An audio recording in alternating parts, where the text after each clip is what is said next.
Mussoorie cabinet मंत्री गणेश जोशी ने किया क्षतिग्रस्त सड़कों का निरीक्षण। मसूरी विधायक एवं उत्तराखंड सरकार के कैबिनेट मंत्री गणेश जोशी ने शनिवार को मसूरी शहर की विभिन्न क्षतिग्रस्त सड़कों और भूधसाव प्रभावित क्षेत्रों का निरीक्षण किया। निरीक्षण के दौरान उन्होंने लोक निर्माण विभाग और नगर पालिका परिषद मसूरी के अधिकारियों को सड़कों की शीघ्र मरम्मत एवं आवश्यक कार्य जल्द शुरू करने के निर्देश दिए। कैबिनेट मंत्री ने सबसे पहले लंढौर बाजार क्षेत्र में हो रहे भूधसाव का जायजा लिया। इस दौरान उन्होंने संबंधित अधिकारियों को मार्ग के ट्रीटमेंट का कार्य प्राथमिकता के आधार पर कराने के निर्देश दिए। उन्होंने भूधसाव से प्रभावित महिला एवं भूस्वामी से भी मुलाकात कर उनकी समस्याएं सुनी तथा उनके विस्थापन को लेकर उचित कार्रवाई का आश्वासन दिया। मंत्री गणेश जोशी ने बताया कि लंढौर बाजार में लगभग 26 लाख रुपए की लागत से मार्ग के ट्रीटमेंट का कार्य किया जाएगा। इसके बाद उन्होंने मोतीलाल नेहरू मार्ग और माल रोड क्षेत्र में क्षतिग्रस्त सड़कों का निरीक्षण किया। उन्होंने कहा कि इन मार्गों की मरम्मत के लिए लोक निर्माण विभाग को निर्देशित कर दिया गया है और जल्द ही कार्य प्रारंभ किया जाएगा ताकि स्थानीय लोगों और पर्यटकों को किसी प्रकार की परेशानी का सामना न करना पड़े। निरीक्षण के दौरान कैबिनेट मंत्री ने उप जिला चिकित्सालय मसूरी का भी दौरा किया। अस्पताल में कर्मचारियों की कमी को गंभीरता से लेते हुए उन्होंने संबंधित अधिकारियों को जल्द से जल्द रिक्त पदों पर नियुक्ति सुनिश्चित करने के निर्देश दिए। इस अवसर पर मंत्री गणेश जोशी ने जनता से अपील करते हुए कहा कि प्रधानमंत्री नरेंद्र मोदी द्वारा पेट्रोल डीजल की बचत और संसाधनों के संयमित उपयोग का आह्वान किया गया है। उन्होंने कहा कि इसी उद्देश्य से उन्होंने अपने काफिले में वाहनों की संख्या कम की है और स्वयं स्कूटी से क्षेत्र का भ्रमण कर रहे हैं। देखिए उत्तराखंड संवाद के लिए मसूरी से वरिष्ठ संवाददाता नितेश उनियाल की यह खास रिपोर्ट।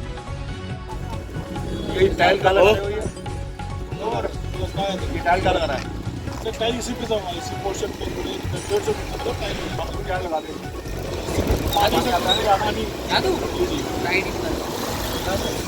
ऊपर भी सड़क का कंडीशन देखो पूरा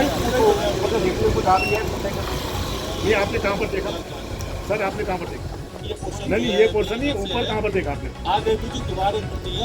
दीवार नहीं, वहाँ सारे तो भेजेंगे टूटी हुई आपकी पूरी रोडों पे रेलिंग यहाँ से वो फूसका कब टूटा था, आज तक उसको ढंग से रिपेयर नहीं हुआ। आप लोग जाते नहीं साइड पे तो आपको क्या मालूम होगा? अगर साइड पे जाए तो मालूम होता है कि भाई कौन सी साइड पे कहाँ पर सड़क में कट्टे होते हैं। वहाँ कभी खाना गेट के पास कितने गड्ढे ऊपर तक जाओ,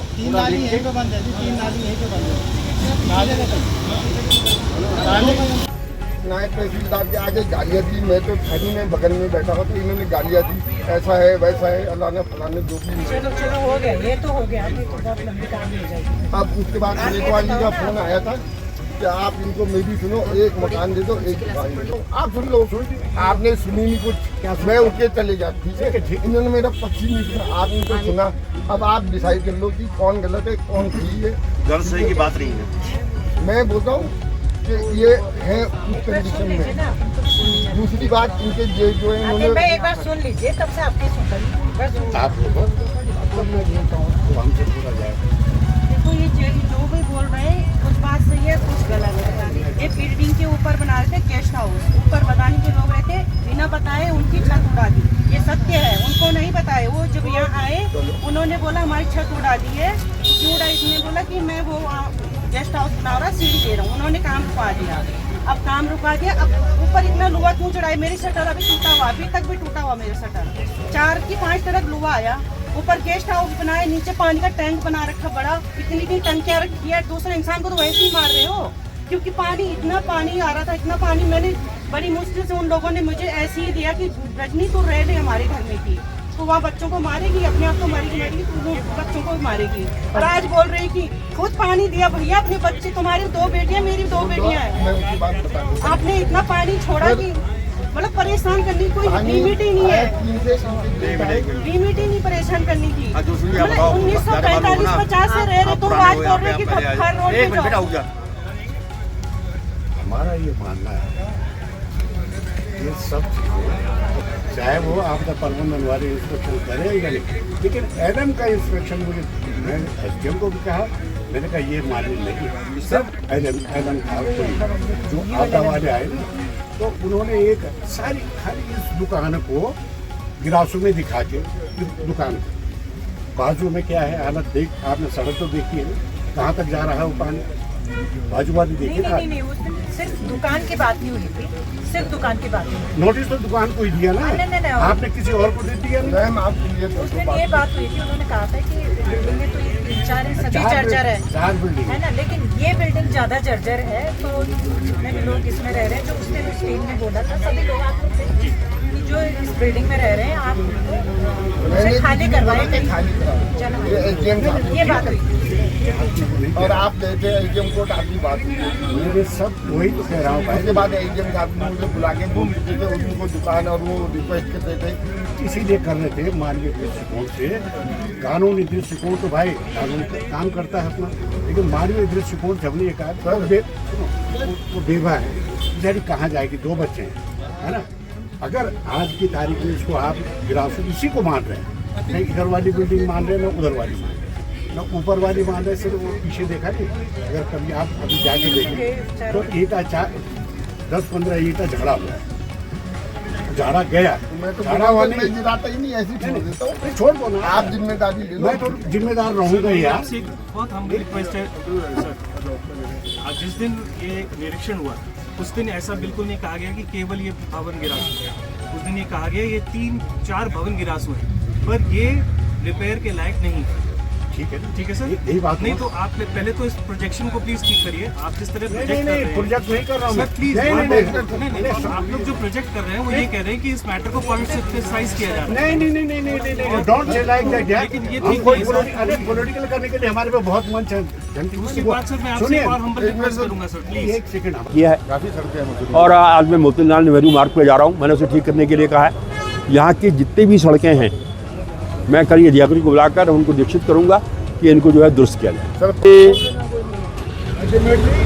देश के प्रधानमंत्री नरेंद्र मोदी जी ने देशवासियों से आह्वान किया है कि आप पेट्रोल डीजल का कम प्रयोग करें, पब्लिक ट्रांसपोर्ट पर चलें,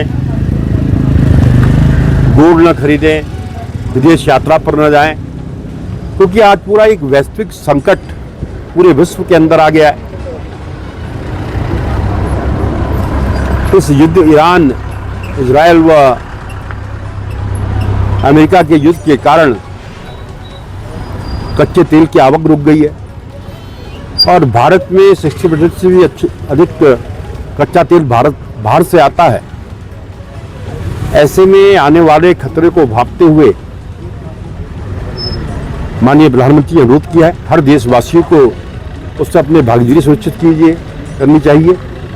मैंने तो उसके अगले दिन से ही 11 तारीख से हमने कहा हम जितने अपने लोकल कार्यक्रम में उसमें हम स्कूटर या इलेक्ट्रिकल स्कूटर से जाएंगे। इलेक्ट्रिकल स्कूटर की व्यवस्था हमने की है और जहां बाहर के कार्यक्रमों में 3-3 गाड़ियां हमारे साथ चलती थी उन्हें घटाकर हमने 1 कर दिया है। पहले 3 गाड़ी चलती थी और जहां भी जाते हैं गाड़ी खड़ी करके स्थानीय कार्यक्रमों में हम पब्लिक ट्रांसपोर्ट का प्रयोग कर रहे हैं।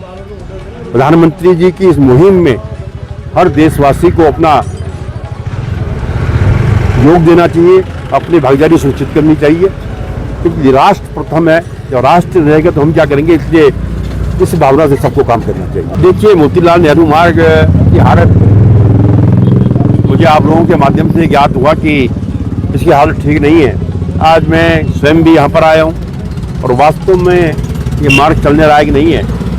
मैंने यहाँ के एक्शन से कह दिया है कि जितना